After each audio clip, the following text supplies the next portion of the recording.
So the steaks we are talking about today are the New York strip steaks. And what I have here is a piece of the strip loin from where those steaks come. So I'm going to cut some steaks about an inch thick. We find that's the best thickness for even cooking. So we'll go ahead and cut a couple.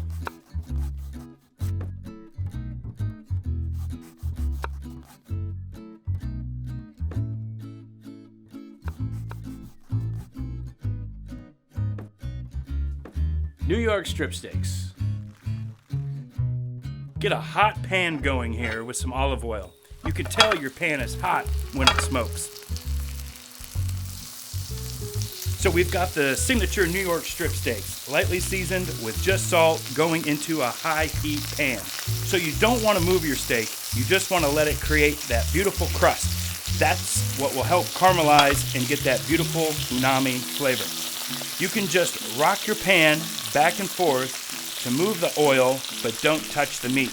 When I flip, I'll be able to toss this garlic, butter, and fresh herbs into the pan.